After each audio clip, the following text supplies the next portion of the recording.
আপোনাৰ জীৱন কাহিনী যিকোনো মুহূৰ্ততে সলনি হ'ব পাৰে।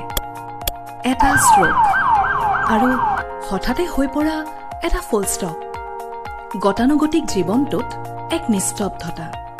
এই ৱৰ্ল্ড ষ্ট্ৰোক ডেত আমি কওঁ এম্বুলেন্সলৈ ফোন কৰাৰ কথা, কওঁ সেই জটিল প্ৰথম ঘণ্টাটোৰ কথা, সেই মুহূৰ্তত এটা জীৱন ৰক্ষা কৰাৰ কথা। কিন্তু যেতিয়া চাইৰেনবোৰৰ শব্দ স্তব্ধ হয় আৰু চিকিৎসালয়ত থাকিব লগা হয়, তাৰ পাছত কি হয়? তেতিয়াই সমান্তৰালকৈ আৰম্ভ হয় এক পৃথক সাহসী যাত্ৰা, এটা জীৱন পুনৰ নিৰ্মাণৰ যাত্ৰা। ইয়াৰ পৰাই যাত্ৰা আৰম্ভ হয় আৰু এয়াই হৈছে নিউৰো ৰিহেবিলিটেশ্যনৰ কাহিনী। ই কেৱল ব্যায়ামেই নহয় আৰু কোনো যাদুও নহয়, ই হৈছে এক বিজ্ঞান, আশাবোৰক পুনৰ জোৰা লগোৱাৰ এক বিজ্ঞান। এয়া কেৱল আৰোগ্য লাভৰ কথা নহয়, এয়া হৈছে পুনৰ আৱিষ্কাৰৰ কথা। গতিকে নিউৰো ৰিহেবিলিটেশ্যননো কি জানো আহক।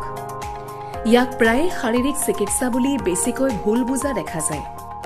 ধৰি লওক আপোনাৰ মগজুটো এক পথ আৰু পথৰ এক জটিল মানচিত্ৰ, য'ত ষ্ট্ৰোক হৈছে এক ডাঙৰ ভূমিস্খলন যিয়ে মূল ঘাইপথবোৰ বন্ধ কৰি দিয়ে।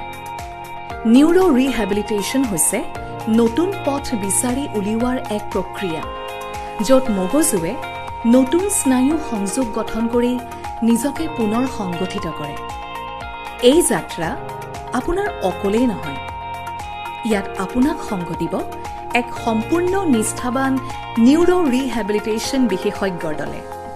ফিজিঅ'থেৰাপিষ্ট, যিয়ে আপোনাৰ শৰীৰৰ সন্তুলন পুনৰ ঘূৰাই আনিবৰ বাবে খোজকাঢ়িব তথা ভাৰসাম্য ৰক্ষা কৰিব শিকায়। স্পীচ আৰু লেংগুৱেজ থেৰাপিষ্ট, যিয়ে আপোনাৰ কথা কোৱাৰ ক্ষমতা পুনৰ ঘূৰাই আনে। নিউৰো ৰিহাব নাৰ্ছেছ আৰু টেকনিচিয়ানছ, যিয়ে আৰোগ্য লাভৰ ক্ষেত্ৰত সঠিক সামগ্ৰিক যত্ন লয়।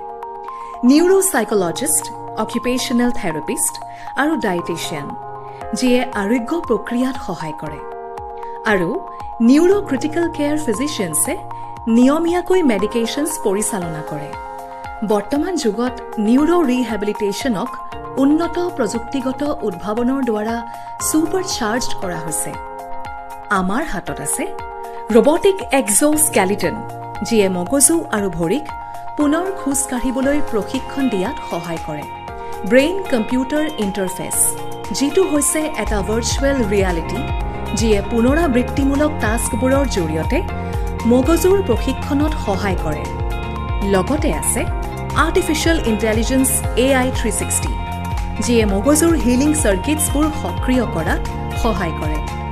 এই যাত্ৰা হৈছে এক দীঘলীয়া মেৰাথন প্ৰক্ৰিয়া, যি সৰু সৰু বিজয়েৰে ভৰপূৰ। আৰু এই যাত্ৰাত আপুনি অকলশৰীয়া নহয়। আপোনাৰ নিউৰো ৰিহাব টীম হৈছে আপোনাৰ গাইড, আপোনাৰ পৰিয়াল, আপোনাৰ সহায় আৰু লগতে আপোনাৰ সাহস, যি হৈছে এক মূল ইন্ধন। এই ৱৰ্ল্ড ষ্ট্ৰোক ডেত এক স্পষ্ট বাৰ্তা এয়াই যে এটা ষ্ট্ৰোক কেৱল আপোনাৰ কাহিনীৰ শেষ হ'ব নোৱাৰে। হ'ব পাৰে ই প্ৰত্যাহ্বানমূলক, কিন্তু ইয়াৰ পৰৱৰ্তী পৃষ্ঠা কেৱল আপুনি লিখিব পাৰে। আহক ষ্ট্ৰোক আক্ৰান্তসকলক সন্মান জনাওঁ আৰু সেই চিকিৎসকসকলক চেলিউট জনাওঁ, যিয়ে নিউৰো ৰিহেবিলিটেশ্যনৰ ক্ষেত্ৰখনত নিজৰ সেৱা আগবঢ়াই আছে, কিয়নো সকলোৱে নিজৰ পৰৱৰ্তী অধ্যায়টো লিখাৰ সুযোগ পোৱাৰ যোগ্য।